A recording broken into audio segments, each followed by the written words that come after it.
capítulo de número 1. Nós temos pouco tempo aí. Vamos tentar correr um pouquinho. Jó, capítulo de número 1. Eu ia ler todo o capítulo, mas vamos nos antecipar aqui por conta do tempo. Vamos ler a partir do verso de número 13. Um pouquinho antes do livro de Salmos, você vai encontrar o livro de Jó. Quem achou, diga amém. Amém. A partir do verso 13 diz assim: sucedeu um dia em que os filhos e as filhas comiam e bebiam vinho na casa do irmão primogênito, que veio o mensageiro a Jó e lhe disse: os bois lavravam e as jumentas passeavam junto a eles.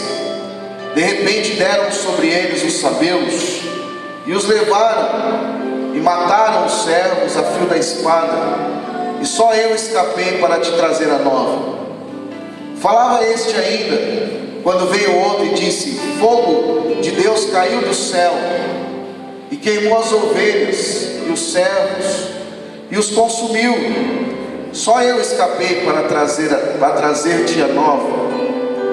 Falava este ainda, quando veio outro e disse: dividiram-se os caldeus em 3 bandos, deram sobre os camelos, os levaram e mataram aos servos a fio da espada. Só eu escapei para te trazer-te a nova. Também este falava ainda, quando veio outro e disse: estando teus filhos e tuas filhas comendo e bebendo vinho em casa do irmão primogênito, eis que se levantou um grande vento do lado do deserto e deu nos 4 cantos da terra, a qual caiu sobre eles e morreram. Só eu escapei para te trazer-te a nova. Então Jó se levantou, rasgou o seu manto, rapou a cabeça e lançou-se em terra e adorou e disse: nu saí do ventre da minha mãe e nu voltarei. O Senhor deu e o Senhor tomou. Bendito seja o nome do Senhor. Em tudo isso, Jó não pecou, nem atribuiu a Deus falta alguma. Vamos pular aqui no capítulo de número 2, o verso de número 3 em diante. Perguntou o Senhor a Satanás: observaste o meu servo Jó? Porque ninguém há na terra semelhante a ele, homem íntegro, reto, temente a Deus e que se desvia do mal. Ele conserva a sua integridade. Embora me incitaste contra ele para o consumir sem causa. Então Satanás respondeu ao Senhor: pele por pele, e tudo quanto o homem tem dará pela sua vida. Estende, porém, a mão, toca-lhe os ossos e a carne, e verás que blasfema contra ti na tua face. Disse o Senhor a Satanás: eis que ele está em teu poder, mas poupa-lhe a vida. Então saiu Satanás da presença do Senhor e feriu a Jó de tumores malignos, desde a planta do pé até o alto da cabeça. Jó, sentado em cinza, tomou um caco para com ele raspar-se. Então sua mulher lhe disse: ainda conservas a tua integridade? Amaldiçoa o teu Deus e morre. Mas ele lhe respondeu: falas como qualquer doido. Temos recebido o bem de Deus e não receberíamos também o mal? Em tudo isso não pecou Jó com os seus lábios. Feche seus olhos. Pai, nós queremos te exaltar, queremos te agradecer, ó Deus, pelos louvores, pela palavra introdutória nessa noite. Te louvamos também, ó Deus, pelos testemunhos. Penso que se parássemos aqui nos testemunhos, Senhor, nos daríamos por satisfeitos, porque é sinal de que as suas promessas têm se cumprido nas nossas vidas. Nós te louvamos por isso, e que seja assim, que todas as quartas-feiras nós podemos ter, Senhor, com apreço esse momento de podermos testemunhar na tua casa obras, sinais, milagres e promessas que o Senhor tem cumprido em nossas vidas. Eu te louvo, Pai, mas também com essa ansiedade do aguardo da tua voz, da tua palavra, que sempre nos norteia, como é bom, Senhor. Estamos ansiosos por ela. Por isso, Senhor, fala conosco. Supera as nossas expectativas no aguardo da Tua voz. Nós te pedimos e clamamos pelo Teu nome, no nome de Jesus. Amém e amém. Podeis assentar.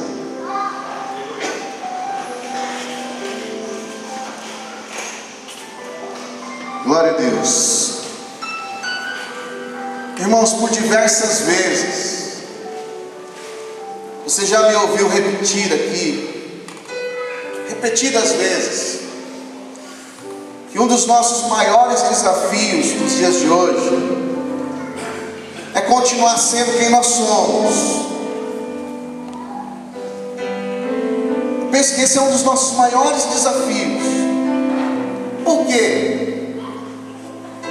À luz desse texto, eu vejo que Jó, ele foi um homem de Deus, tendo muito dinheiro e não tendo nada. O interessante é que Jó continuou sendo ele mesmo, tendo muito e não tendo nada. Isso chamou a minha atenção, querido. Eu penso que precisa chamar a atenção de nós hoje como igreja. Olha que interessante, no capítulo de número 1, você vai ver assim, Deus dizendo a respeito de Jó, dizendo que Jó era um homem íntegro, logo no primeiro verso, reto, temente a Deus, que se desviava do mal. E depois Deus vai dizer que Jó era um homem muito rico, era o homem mais rico da Mesopotâmia. Mas antes de Deus destacar a riqueza desse homem, irmão, Deus destaca dizendo que ele era um homem íntegro, reto, temente a Deus e que se desviava do mal. Integridade significa o seguinte: uma pessoa de caráter irrefutável. Integridade significa uma pessoa de caráter ilibado. Então isso me faz entender da seguinte forma aqui: que antes de eu querer ser reconhecido como um grande pregador, eu preciso ser reconhecido pelo meu caráter. Antes de eu querer ser uma pessoa bem sucedida e reconhecida aí fora, o que precisa vir na frente de tudo isso é a minha integridade, é o meu caráter ilibado. Ilibado significa o seguinte: sem questionamento. Antes de eu querer ser um profissional de renome, um advogado, um engenheiro, um economista, eu preciso ser conhecido pelo meu caráter. Antes de querer ser um grande pregador, porque tem muitos por aí, irmão, tem muito pregador bom, mas muito bom. Mas antes de querer ser conhecido por isso, eles deveriam querer ser conhecidos pelo caráter. Esses dias, só para abrir um parênteses, há um tempo atrás, melhor dizendo, alguém veio aqui na igreja pregar, e foi uma pregação poderosa, pregação abençoada, que mesmo. E eu estava na porta, no final do culto, cumprimentando as pessoas. E alguém disse para mim assim, eu disse: pastor, irmão, foi uma bênção hoje, não foi? E ele disse: pastor, olha, foi uma bênção mesmo, foi tremendo, mas eu prefiro o Senhor. Eu olhei para aquilo e disse: mas por quê? E ele respondeu o seguinte: é que o Senhor eu conheço, Ele eu não conheço. E comigo eu pensei assim: ele entendeu. Ele entendeu. E eu quero profetizar algo aqui na nossa vida nessa noite, né? Sobre as nossas vidas, que antes de nós sermos conhecidos como um grande empresário, como um profissional liberal bem sucedido, como um grande pregador da palavra, eu profetizo profetizo nessa noite que nós seremos conhecidos pelo nosso caráter, seremos conhecidos pela nossa conduta, seremos conhecidos pela nossa maneira de viver. Se Deus destacou isso, meu irmão, eu também quero destacar nessa noite. Eu profetizo nessa noite que o mesmo Deus que vai te dar tudo, em algum momento você pode, meu irmão, estar em baixa, mas você não vai deixar de ser quem você é. Você não vai deixar de servir ao Deus que tudo pode. A nossa vida está nas mãos do Senhor. Se Deus deu, Ele é Deus. Se Deus tirou, Ele é Deus. Se hoje tenho, Ele é Deus. Se amanhã não tenho, Ele é Deus. Ele é Deus. Ele é Deus. Se Ele é Deus da tua vida, erga as suas mãos para os céus e diga palavras de adoração, e diga: só o Senhor é Deus. Aleluia.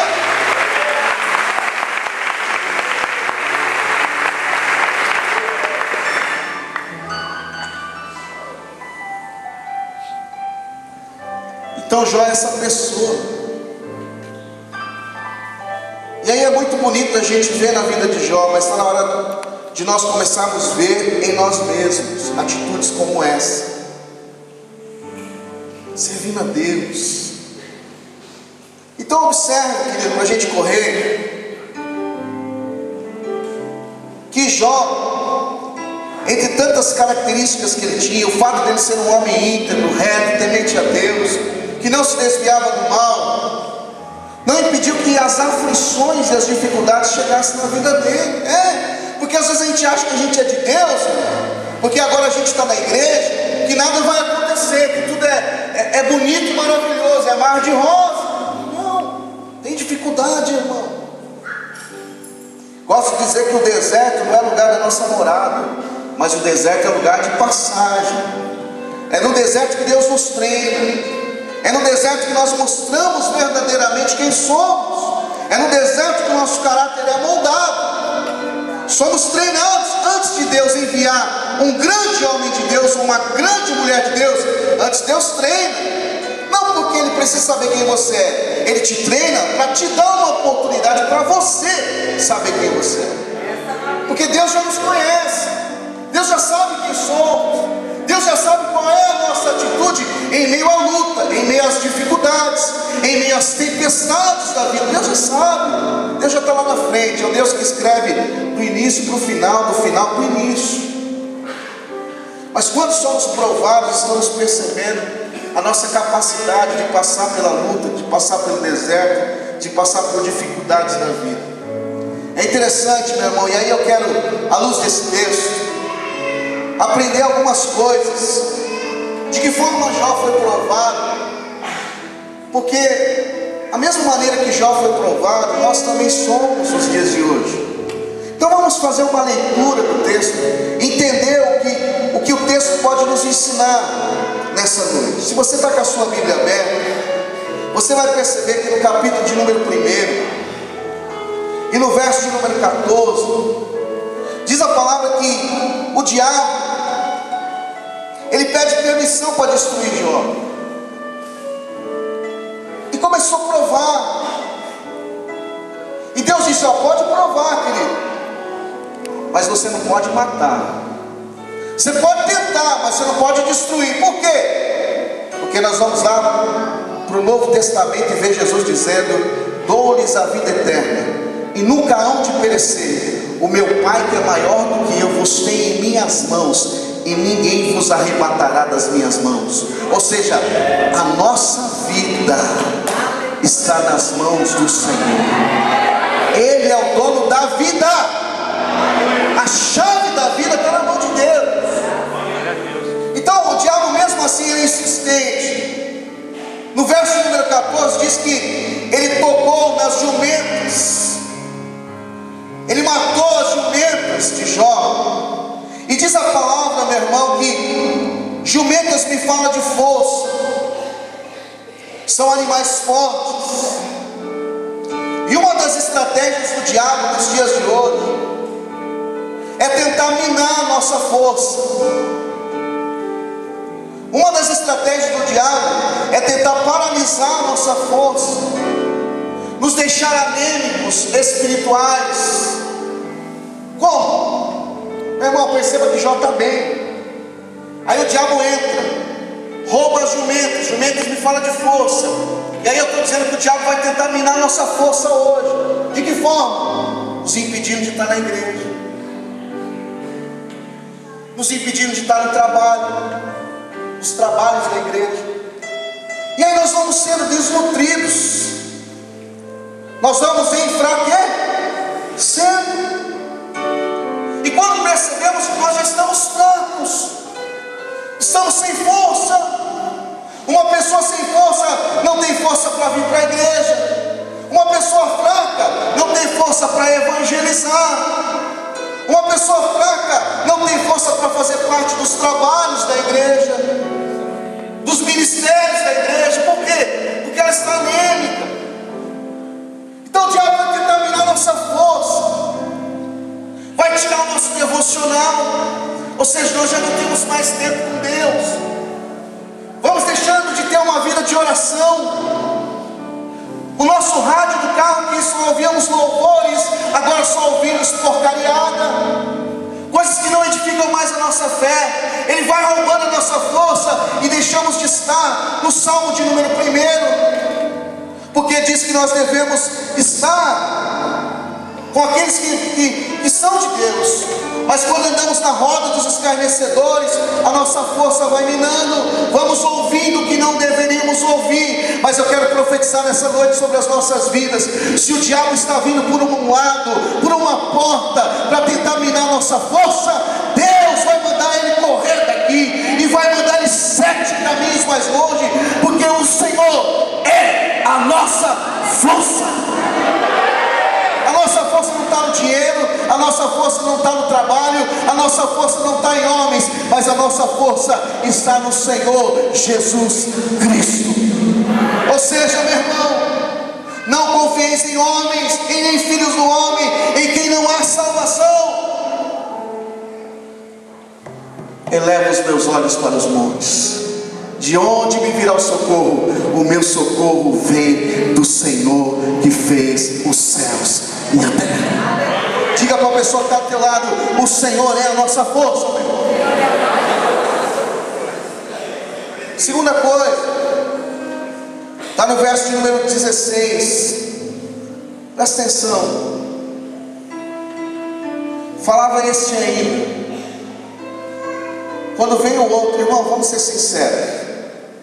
Todo final de culto eu digo aqui: uma semana de boas notícias.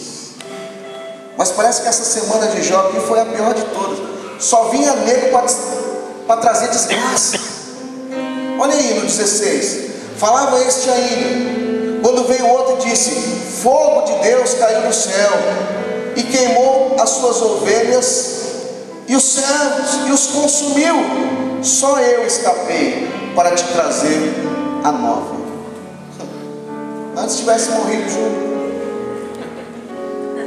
E às vezes é assim. E o diabo tentou, matou as ovelhas. As ovelhas me fala de sustentabilidade. Ovelhas me fala de provisão, de sustento. Por quê? Porque eles comercializavam a lã das ovelhas. Eles comercializavam, faziam casacos. As ovelhas me falam de recurso financeiro. E o diabo muitas vezes, meu irmão, vai nos provar, tocando nas nossas finanças. Vem meu irmão aqui e disse: eu fiquei 1 ano desempregado. Agora se atente, servindo a Deus. Eu passei por uma dificuldade financeira tremenda, servindo a Deus. Então talvez a sua motivação hoje esteja errada. Será que você só não está servindo a Deus porque Deus tem te abençoado? Porque lá no teu emprego, de verdade, você foi promovido, você disse que ia porque você está na igreja, você está servindo a Deus. Amém? Glória a Deus. Mas quem você é se Deus tocar nas suas finanças? Será que você vai continuar servindo a Deus? Será que você vai continuar firme no altar do Senhor? Nós vemos que Jó permaneceu firme. E assim como Jó, meu irmão, venceu a dificuldade financeira. Eu sei que entrou pessoas aqui que estão vivendo problemas financeiros terríveis ainda no dia de hoje. Mas eu quero profetizar, meu irmão, que assim como Jó venceu, ei, fica firme, espera mais um pouco, porque a glória da segunda casa será maior do que a primeira. Deus não te chamou para estar por baixo, Deus vai te colocar por cima, porque o nome do Senhor vai ser exaltado através da sua perseverança no Senhor. Se você crê, meu irmão, que você vai vencer também a prova financeira, toca pelo menos em 5 pessoas e diga: eu vou vencer, porque Deus vai me ajudar. Aleluia! Quantos podem dizer glória a Deus? Aleluia! Terceiro, está no verso número 17. Olha aí, olha o outro abençoado. Falava este ainda, quando veio o outro, e disse: dividiram-se os caldeus em 3 bandos, deram sobre ele os camelos, os levaram e mataram aos servos a fio da espada, e só eu escapei para te trazer-te a nova. Tocaram nos camelos de Jó, mataram os camelos. Camelo me fala de um animal resistente. Presta atenção, querido.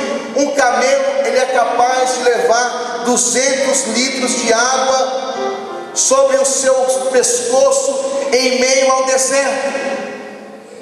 O camelo é um único animal que consegue ruminar o mesmo alimento durante 40 dias no deserto. Isso me fala do quê? Isso me fala de resistência. E o diabo, nesses últimos dias, ele está tentando roubar a nossa resistência. Ele está tentando nos paralisar, roubar de nós, meu irmão, aquilo que nos alimenta, que é a palavra de Deus. É nesse momento que nós fazemos o que a palavra de Deus nos ensina. Eu quero trazer à memória, na hora dessa luta, na hora dessa dificuldade, aquilo que me dá esperança. A grande questão é que estamos vivendo dias difíceis, passando por lutas, e o diabo vem tentando roubar essa resistência, vem tentando minar a nossa força. E o interessante, e isso eu quero profetizar para as nossas vidas hoje, que nós não vamos parar no meio do deserto. O deserto não é lugar de moradia. Eu estou construindo, meu irmão, ali no interior. Passei muitos dias e fiquei um pouco triste. Por quê? Porque eu gastei muito dinheiro só fazendo um alicerce. Eu falei: meu Deus, eu achei que já a casa ia estar pronta com esse dinheiro. Não, o alicerce tem que ser bom, porque a casa não vai ter trinca, não vai ter rachadura. Aquilo que a gente vê depende do que não se vê. Eu quero profetizar que nós seremos como uma palmeira. Você vai até entortar. Você vai entortar do lado, vai vir o vento, você vai entortar do outro. A tempestade vai entortar, você vai balançar. Eu estou fazendo regime, daqui uns dias eu vou fazer lá embaixo, tá? Mas hoje eu vou até aqui. Você vai entortar, vai balançar, mas você não vai cair. Sabe por quê? Porque aquilo que as pessoas estão vendo depende daquilo que ninguém vê. É o alicerce, é a oração, é a vida no altar. Deus, estou passando essa luta, mas eu sei que o Senhor está comigo. Eu estou passando essa dificuldade, esse vento, eu estou balançando de um lado para o outro, mas eu não vou cair, porque o Senhor dos exércitos está comigo. Maior é o que está em nós do que aquele que está no mundo, Jesus Cristo, o nosso Senhor. Eu profetizo que a sua oração, a sua perseverança não vai roubar de você, a sua resistência não vai te parar, e você vai glorificar o nome do Senhor dos exércitos. Quantos creem nessa verdade? Erga as duas mãos para os céus e aplauda ao Senhor, porque Ele é digno.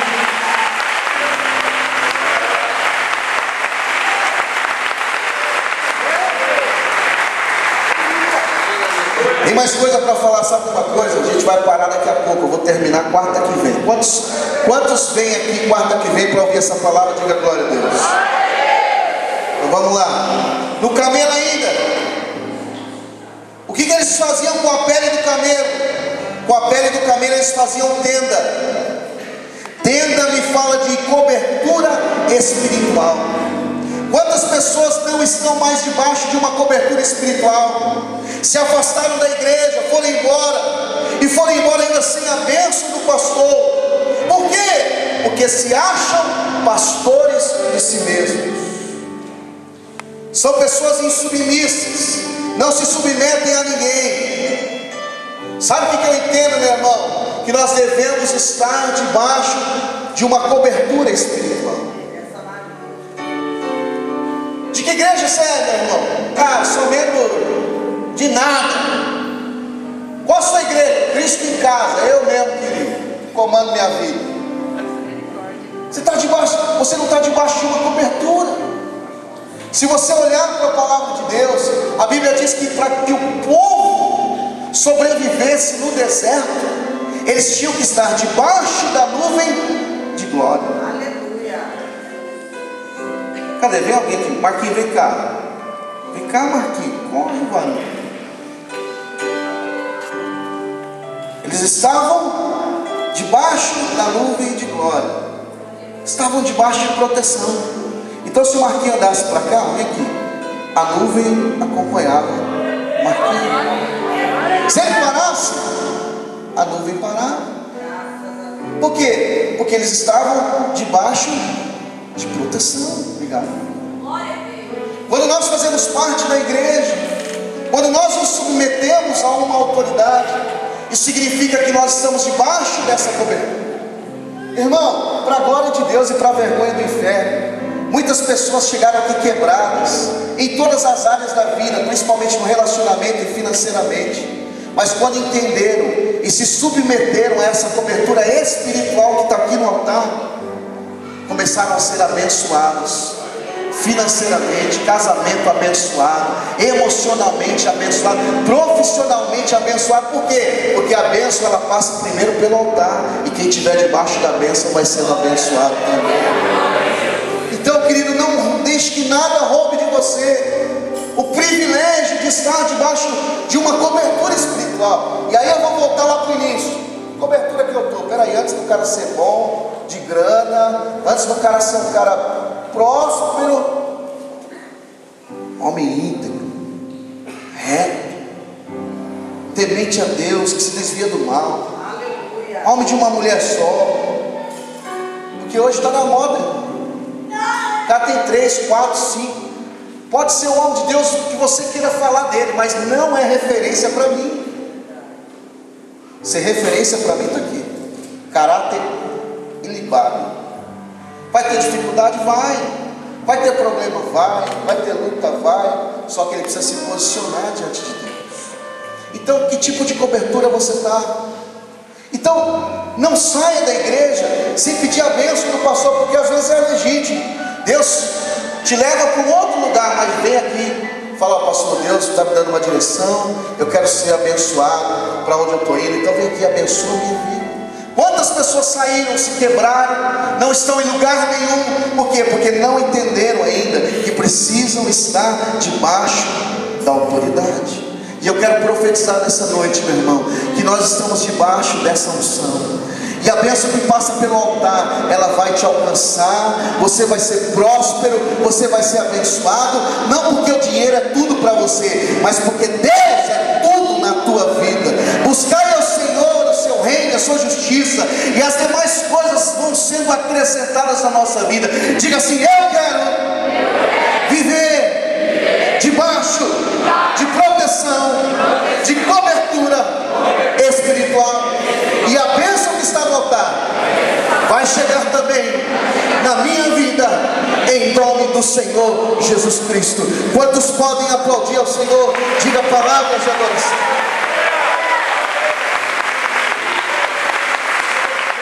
Aleluia! O mais difícil é que as pessoas tentam explicar a bênção de Deus e não conseguem. Tenta explicar o carro que você tem, tenta explicar onde você mora, tenta explicar o número de passeios ou de viagens que você faz, porque existem pessoas, meu irmão, que estão com o caráter estragado, e por estarem com o caráter estragado, acham que todo mundo tem o caráter estragado também. Mas eu profetizo que nessa igreja aqui nós temos pessoas de caráter, pessoas idôneas, pessoas que servem a Deus e sabem o que Deus pode fazer. O que Deus pode fazer, Gilmar? Infinitamente mais na tua vida, meu irmão, em nome do Senhor Jesus. Vamos aplaudir ao Senhor.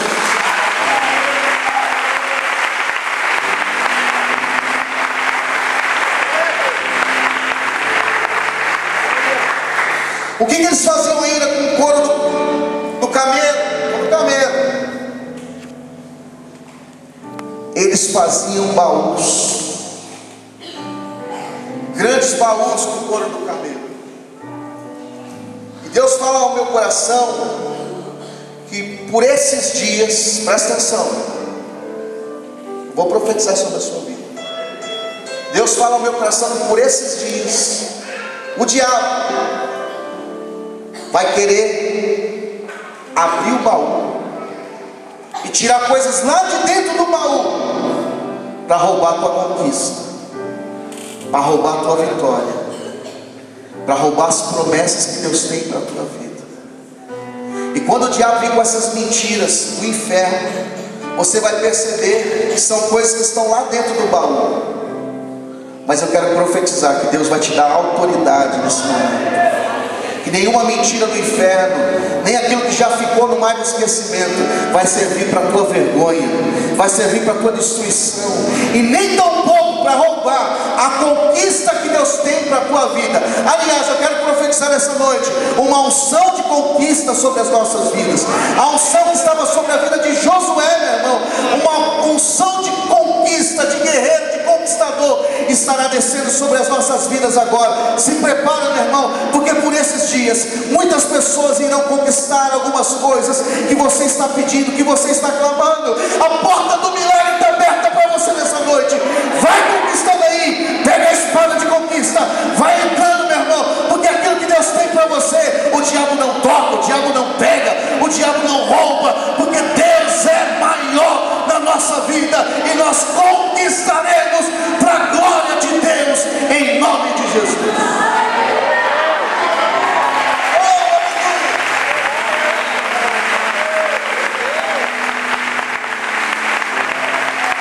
Oh, meu irmão, eu sinto a presença de Deus aqui. Milagres sobrenaturais vão começar a acontecer. Você não vai entender, e você vai se lembrar dessa palavra aqui, meu irmão.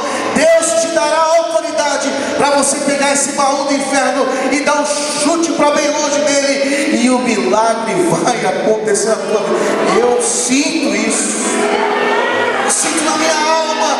Eu não estou falando isso para massagear o teu ego, não, meu irmão. Eu sei que Deus vai fazer.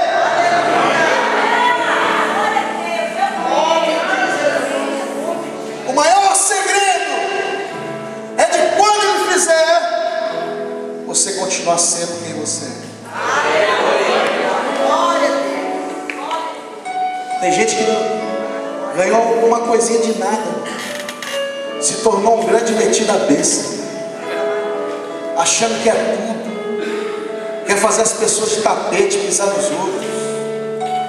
Deus deu, Deus tira. O mesmo Deus que dá é o mesmo Deus que tira. Deus não precisa colocar a mão em ninguém, basta Deus tirar. Fazer assim, a partir de agora. Mas como profeta, eu sou profeta, eu profetizo que nada, bênção nenhuma vai tomar o lugar de Deus na tua vida. E você vai continuar sendo exatamente quem você é. Melhor, você vai melhorar ainda, porque todos nós temos lugar para melhorar. Oh, meu irmão, eu tenho dito para Deus esses dias, meu irmão, tenho dito para Deus, eu digo: Deus, o Senhor pode me fazer muito próximo, muito. Eu sempre tive um dinheirinho, irmão, não muito, mas sempre tive. Deus sempre me abençoou, e eu nunca deixei de ser quem eu era.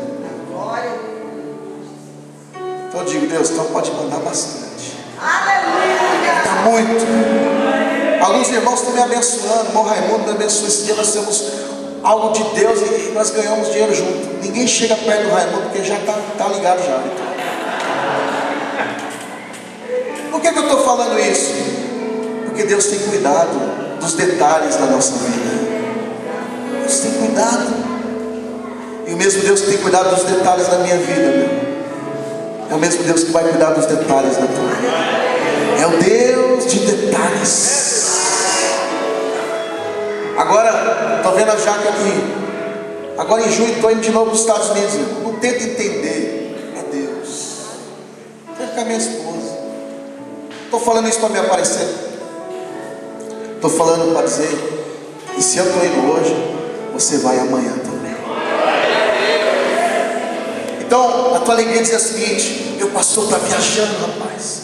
Onde ele foi? Campo de Jordão? Não. Ele foi para Serra Negra? Não. Foi aqui para... Não. Foi para os Estados Unidos. Foi para os Estados Unidos. Foi para os Estados Unidos. Sabe por quê? Porque você está debaixo dessa unção. Você está debaixo dessa promessa, meu irmão. E se a bênção passa pelo altar, você vai ser o próximo a ser abençoado. Se eu estou sendo abençoado hoje, quem que é o próximo a ser abençoado aqui? Quem que é o próximo? Fala. Você vai ser abençoado. Em nome do Senhor Jesus Cristo. Vamos colocar de pé. Nós vamos terminar essa palavra quarta-feira. Diga para a pessoa que está do teu lado: quarta-feira tem mais. Convide outras pessoas para estar aqui. Eu sei que Deus tem mais ainda para fazer na nossa vida. Erga sua mão direita para o céu. Diga assim: Senhor Jesus, como é bom ouvir a tua voz. Senhor Jesus, como é bom ser guiado pelo teu Espírito Santo. Como é bom ser conduzido pela tua palavra. Hoje eu aprendi que eu tenho que continuar sendo quem sou. Hoje eu aprendi que ainda tem lugar para ser melhor. Mas a bênção nunca será maior do que o Deus da bênção. Em nome de Jesus. Amém. Se você crê, toca pelo menos em 5 pessoas e diga: Deus é maior, meu irmão. Deus é maior. Deus é maior. Deus é maior. Deus é maior. Aleluia. Aleluia. Podeis sentar.